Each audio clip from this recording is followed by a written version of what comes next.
Hey there.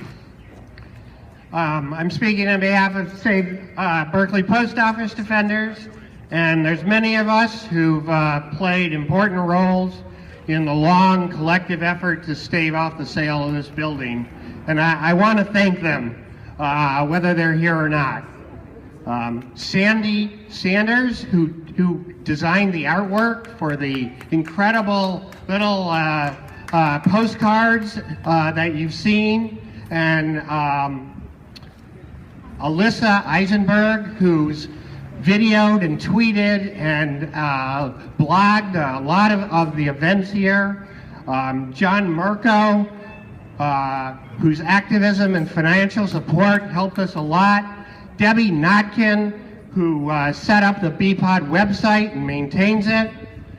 Brian, where's Brian? There he is. Whose writing table you've probably seen on the post office steps here, and who's chalked messages to the post office. Jim, Lilith, and Anna Marie, who have been stalwart defenders for a number of years.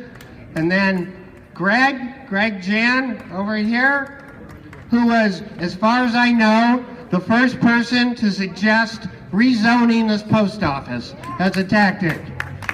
And he got to see that idea come to fruition.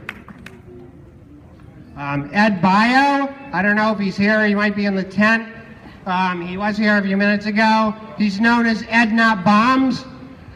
He supplied food to many post office events. He did 2 Thanksgivings on the steps, and he's given food to occupiers and supporters for 2 years now.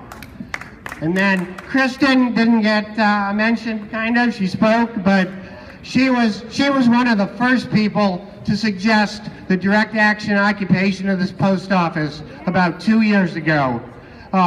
She's helped organize many an event. She's composed many a letter, and she's turned many a phrase, taking the post office to task for its truculent behavior.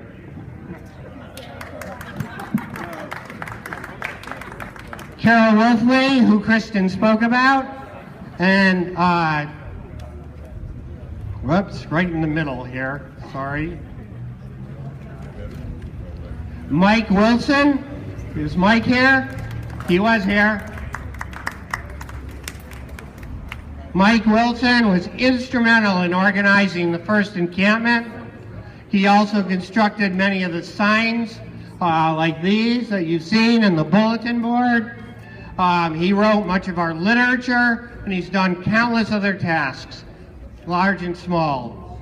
And finally, Dave Welsh. All right.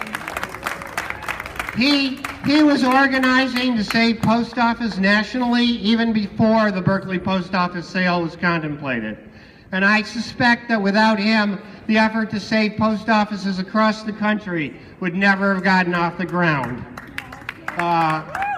Beyond that, Dave spent many a night sleeping here on the post office steps, and he's been a tireless advocate against privatization.